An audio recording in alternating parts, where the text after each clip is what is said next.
Glória a Deus. Mais um dia na presença do Senhor. O tema da palavra hoje é: não desista até Jesus responder. Não desista até Jesus responder. Amém? Mateus 15, de 21 a 28. Mateus 15, de 21 a 28. A palavra de Deus fala assim: E partindo Jesus dali, foi para as partes de Tiro e de Sidom.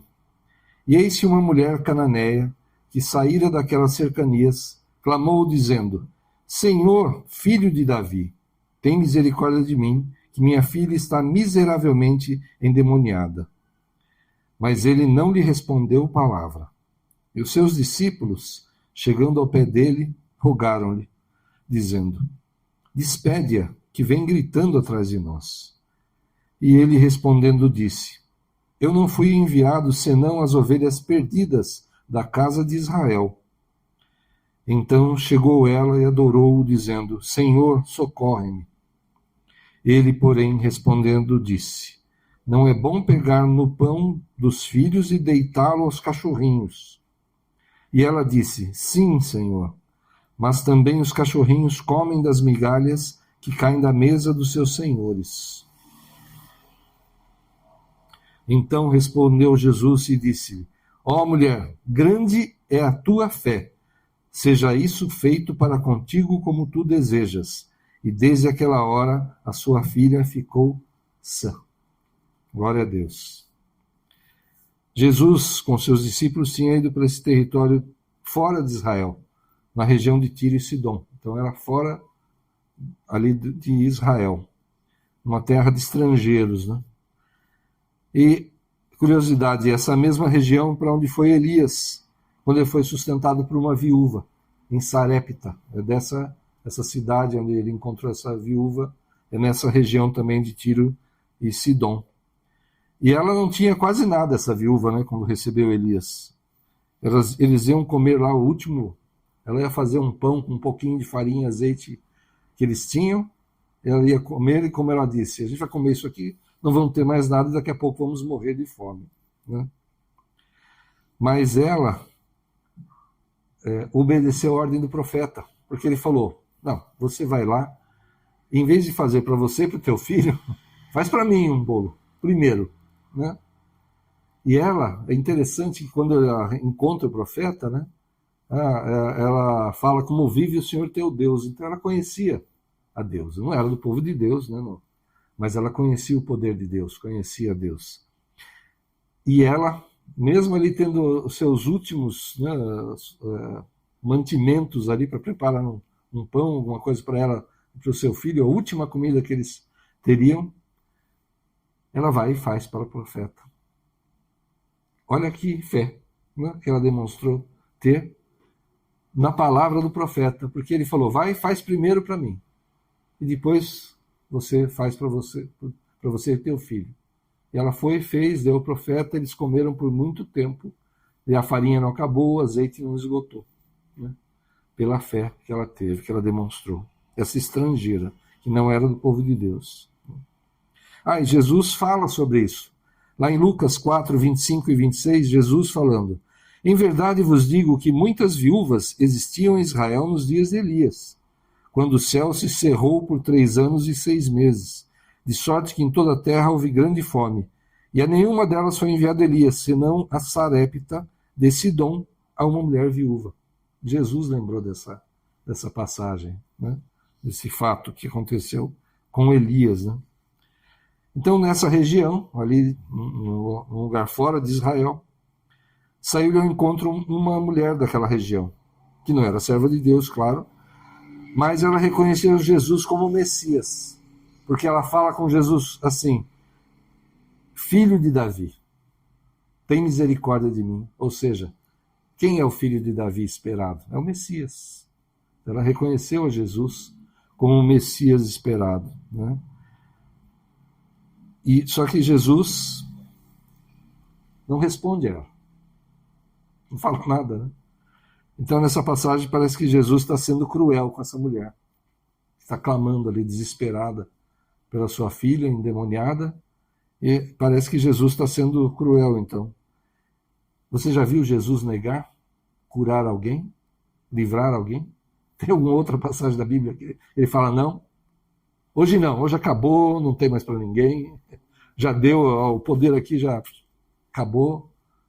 Não tem isso, né?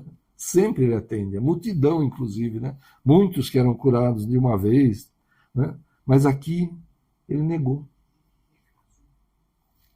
Não, tá certo. Então aqui é a única vez que a gente vê Jesus fazendo isso. A mulher clama e ele fica em silêncio. Né? O que está acontecendo? Ele, na verdade, estava ensinando uma lição aos seus discípulos que estavam ali com ele naquela região. De que ele não veio só para o povo de Israel, ele veio para todos. Lucas 13, 29 fala assim, aqui é Jesus também falando, e virão do Oriente, e do Ocidente, e do Norte, e do Sul, ou seja, de todos os lugares, e assentar-se-ão à mesa no reino de Deus, ou seja, no céu. Vai ter gente de todos os lugares. Jesus mesmo afirmando isso. Então essa mulher chega até Jesus, clama a ele pela filha, e Jesus não responde a ela. E ela persiste em clamar, aos gritos, né? Fala ali que ela vinha atrás deles gritando. E isso incomodou os discípulos. O interessante aqui, não foi o problema dela, que eles ouviram, né, quando ela falou para Jesus que a filha dela estava endemoniada, né? Terrivelmente endemoniada. Eles não se incomodaram, não se compadeceram, não se condoeram dela. Eles ficaram incomodados com os gritos, com o clamor dela. Jesus, espere essa mulher, manda ela embora.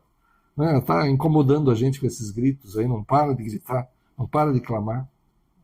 A atitude dos discípulos aí nesse momento, né?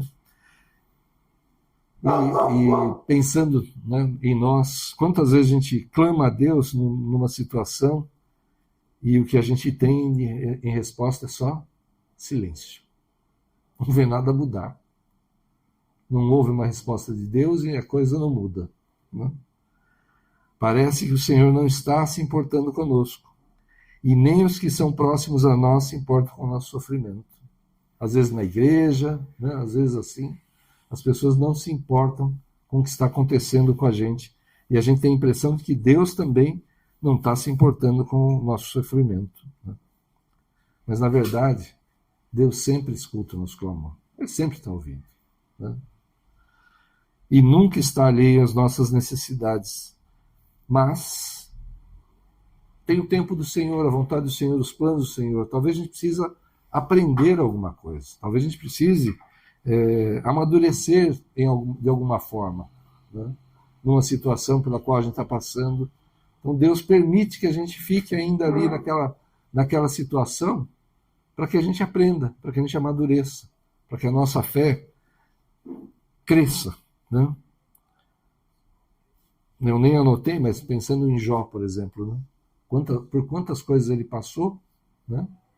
Parecia que Deus tinha abandonado, porque ele tinha tudo, uma vida assim, de um homem rico, de muitas posses, uma grande família, e vai perdendo tudo, tudo, tudo. Parece que Deus não estava se importando com ele.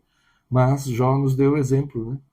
Ele manteve a sua fé. Deus deu, Deus tirou, glória a Deus. Ele manteve a sua fé em Deus, né? Mas a verdade é que sempre Deus nos escuta, sempre está conosco. Então, Jesus diz para essa mulher que foi enviado apenas às ovelhas perdidas de Israel, mas ela continua clamando por socorro. Ela continua pedindo, ela não desiste. E Deus não nos abandona. Jesus veio e morreu naquela cruz por quem? Pelos perfeitos? Por aqueles que não fazem tudo certinho, que seguem todos os mandamentos do Senhor? Não, ele morreu por nós pecadores. Ou seja, toda a humanidade, né? Não tem um justo sequer. Então ele veio e morreu por nós, né? E ele fez isso quando a gente entrara no mundo, né? Quantos aqui? Alguns nasceram em lares evangélicos, né? Família do Senhor, mas a maioria absoluta não. Se converteu. Jesus morreu por nós, sendo pecadores. Então, Jesus continua e responde a ela, né, quando ela continua clamando por socorro.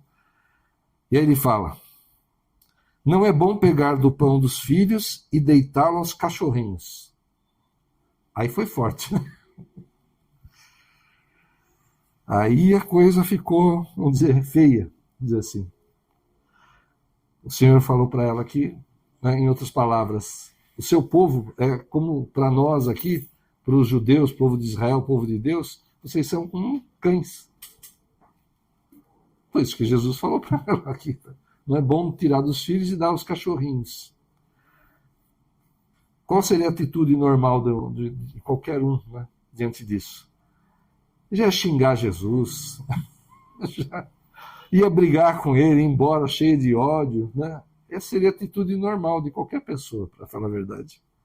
Mas não. O que ela fez? Ela se humilhou diante daquele que é Senhor, daquele que tem todo o poder, daquele que é Deus. E o que acontece? Ela recebeu um milagre. Olha só. Se você toma atitude da forma que o mundo toma, você vai ficar com ódio. Ah, não quero mais saber de igreja, não quero saber mais de religião, não quero mais saber de Deus, que é isso, não faz nada, não me atende, né? Se você se revolta, você vai ficar nessa. Vai receber um milagre? Não. Então, não importa o tempo, não importa o que as pessoas falam, até dentro da igreja mesmo, não importa se parece que não tem saída, continua clamando ao Senhor. Continua fiel ao Senhor. Amém? Continua fiel.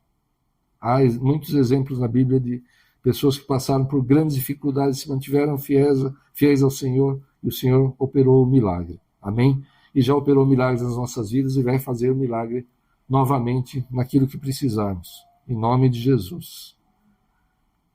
Mas a verdade é que a gente não é merecedor de nada. Não. Na verdade, a gente deveria receber castigo pelos pecados, que todos pecamos. Para Deus não importa pecadinho ou pecadão, não tem graduação, né? Adão e Eva desobedeceram ao Senhor. A humanidade caiu por um ato de desobediência. Pecaram. A humanidade caiu. Só eles pecaram? Não. Todos nós pecamos, nos arrependemos, pecamos de novo, buscamos ao Senhor, nos arrependemos, procuramos nos corrigir, mas vamos nessa carne, enquanto estivermos na carne, com certeza nós vamos pecar. Novamente fazer o quê? Mas o Senhor é misericordioso. Quando nos arrependemos verdadeiramente, Ele esquece, lança fora esse pecado, nos perdoa e nós nos levantamos novamente e continuamos com Ele. Amém? Então nós não somos merecedores de nada, né? Eu não posso chegar para Deus e dizer que eu mereço um milagre porque eu sou um bom pai, uma boa mãe, um bom trabalhador, um bom cidadão, um bom servo de Deus na obra, na igreja, né? A gente recebe galardão de Deus por essas coisas, né? Quando você age dessa forma correta, o Senhor nos dá galardão. Mas nada nos faz merecedores da salvação, por exemplo, só para começar, né? Quem pode dizer, não, eu mereço ser salvo. Os outros ali não, mas eu sou o cara. Eu mereço salvação, né? Será que alguém pode falar alguma coisa dessa? Ninguém, né? Então, a gente não é merecedor de nada. Deus faz tudo porque Ele nos ama. Ele faz pela graça, de graça. Amém? Não é por nada que a gente faz. A única coisa que a gente faz é receber a Cristo como Senhor e Salvador, né? Sim, nós precisamos ter fé, entender, né, que nós precisamos do Senhor, precisamos nos arrepender, recebê-lo como Senhor e Salvador nas nossas vidas. Essa é a única coisa que a gente pode fazer para receber a salvação. Mais nada. Merecimento. Então não esquece, não existe, ninguém tem. E uma coisa muito importante, humilhar-se diante de Deus não é vergonha nenhuma. Né? E ele ainda fala, faz isso em secreto. Entra no teu quarto, fecha a porta, ninguém está vendo. Você chora, se joga aos pés do Senhor, grita, né? Pede tudo que você tem que pedir, clama por tudo ali. Em secreto, ninguém precisa ver. Não é vergonha nenhuma a gente se humilhar diante do Senhor. Então, mesmo que a gente fosse perfeito, que eu não tivesse pecado nenhum, sabe? Que eu fosse uma pessoa ali que nunca errei, nunca pequei. O que eu seria diante de Deus? Um ser humano perfeito, diante do Criador de todas as coisas do universo. Nada. Mesmo assim, eu não seria merecedor. Se eu me humilhasse, eu não estava fazendo mais do que a coisa mais lógica que eu preciso fazer. Me humilhar diante de alguém que é o Todo-Poderoso. Não é vergonha nenhuma. Ainda mais como a gente é todo errado, né? A gente, diante da grandiosidade de Deus, do poder de Deus, do que Ele é, né? Eu vou me lançar aos pés dele mesmo e adorá-lo e acabou. Eu vou me render ao Senhor. Só o Senhor é Deus, todo poder está nas tuas mãos. Quem sou eu? Né? Eu não sou digno de desatar as sandálias dos pés do Senhor, né? Como João disse para Jesus, né? Reconhecendo nele o Filho de Deus.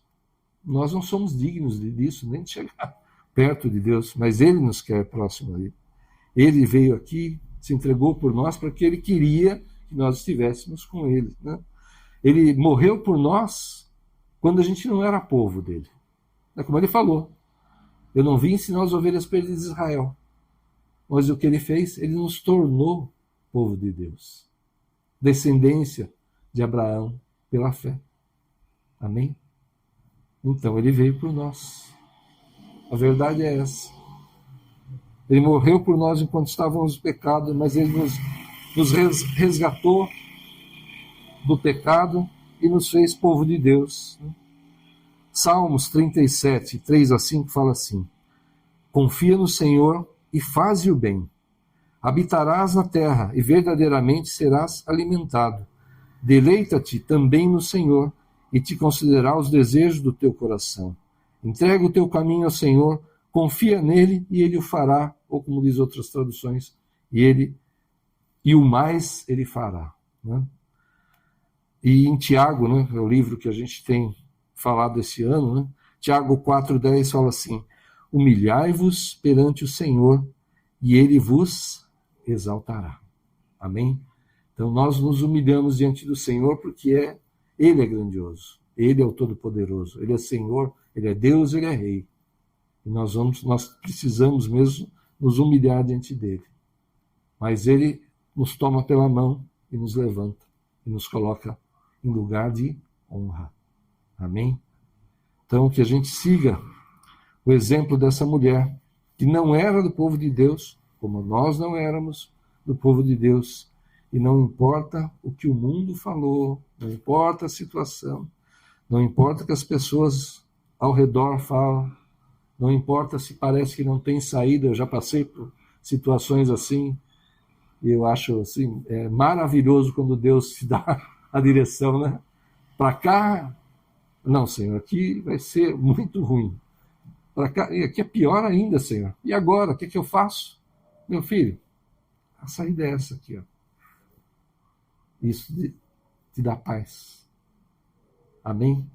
Deus te dá a saída para aquilo que é impossível. Né? Como diz a palavra, Ele cria caminho onde não há, né? Caminho no deserto. Amém? No meio das águas. Se precisa, Ele abre as águas, senão Ele faz você andar sobre as águas. Caminho impossível ao homem, Deus faz. Amém? Então, não desista. Continua clamando ao Senhor até Ele te responder. Às vezes nós estamos errados, clamando por alguma coisa que não deve, mas o Senhor vai te falar: meu filho, não é para você. Ou não é tempo ainda. Ou se prepara, você vai viver isso num futuro. Amém? Mas nunca se afasta do Senhor. Não importa o que digam, não importa a situação, nunca se rebele contra o Senhor. O Senhor é o Deus Todo-Poderoso, mas é um Pai de amor. É alguém que ouve a tua oração e que age por você. E Ele vai fazer milagres ainda na tua vida, em nome de Jesus. Amém? Vamos orar. Aleluia. Senhor, em nome de Jesus, ajuda mesmo a nossa fé, Senhor. Para que oh Senhor, diante de situações difíceis, Senhor, de situações que parece que o Senhor nem nos ouve, Senhor, que clamamos, passamos, oh Senhor, um tempo que para nós parece muito grande, Senhor, parece errado. Oh Senhor, perdoa-nos, Senhor, perdoa-nos e ajuda a nossa fé, Senhor. No teu amor, na tua misericórdia, Espírito Santo, fala conosco. Fala a cada um dos teus filhos, Senhor, a cada um dos teus servos, Senhor. Fala dos teus planos, fala da necessidade daquilo, Senhor. Faça, Senhor, se for a tua vontade, com que entendamos, Senhor, o tempo, a forma, o teu agir, Pai, em nome de Jesus. Mas em todas as coisas, Pai, que não seja feita a nossa vontade, a nossa justiça, mas que a tua vontade prevaleça, que a tua justiça seja feita em todas as situações pelas quais passamos, Senhor. Olha, Senhor, a necessidade de cada um dos teus servos, o Senhor conhece, Senhor, mais do que nós mesmos, a necessidade de cada um, Senhor. As nossas mesmo, o Senhor conhece melhor do que nós mesmos, Senhor. Então, Senhor, estende teu braço forte, abrevia o tempo do deserto, Senhor. Tem misericórdia de nós, Senhor, em nome de Jesus. E vem, Senhor, e opera os teus sinais, prodígios e maravilhas na vida dos teus servos, Senhor. E já tomamos posse, Senhor, de grandes e poderosos testemunhos, Senhor. E como diz a tua palavra, para esse ano, tomamos posse da transformação, da melhora, da mudança, Senhor, para melhor de toda a situação, Senhor, em nome de Jesus. Fortalece as nossas mãos, fortalece nossos pés, Senhor. Toca nossas mentes, nossos corações, em nome de Jesus, Senhor, para que possamos, Senhor, agir debaixo da tua vontade, da tua direção, seguir os exemplos que o Senhor mesmo nos deu, Senhor, de humildade, de perseverança, Senhor, de amor, de perdão, Senhor. Opera, Senhor, nas nossas vidas, nas nossas famílias, opera, Senhor, na saúde, na vida financeira, Senhor, no casamento, no relacionamento, Senhor, em todas as áreas, Pai. Abre portas, Senhor, novas portas, levanta pessoas para ajudar, envia recursos, Senhor. Em nome de Jesus, abençoa o teu povo, prospera a tua igreja, Pai, para que possamos testemunhar mais e mais de ti, Senhor. E em tudo, Senhor, te daremos a honra e a glória, em nome de Jesus. Amém. Glória a Deus. Aleluia. Aplauda o Senhor. Antes da gente encerrar, só lembrando, nós vamos começar amanhã um jejum de 12 dias pelo ano de 2025. Amém? Então você vai escolher um período do dia ou um alimento, você fará o jejum da forma que você entender melhor. Mas por 12 dias, esteja orando, consagrando amanhã, o mês de janeiro, depois o outro dia, fevereiro, assim por diante, até dezembro. 12 dias, começando amanhã, até o dia 23, nós vamos fazer esse jejum, consagrando cada mês do ano 2025 ao Senhor, né? Antes da virada aí, para o ano que vem, nós já estaremos orando e consagrando o ano a Deus. Amém? Então, começamos esse jejum amanhã, já publicamos na comunidade Arca do Senhor, quem tem o WhatsApp já recebeu esse comunicado, já está publicado, né? Não esqueça, então, de fazer este jejum e consagrar ao Senhor. Amém? Que Deus abençoe a todos. Aleluia.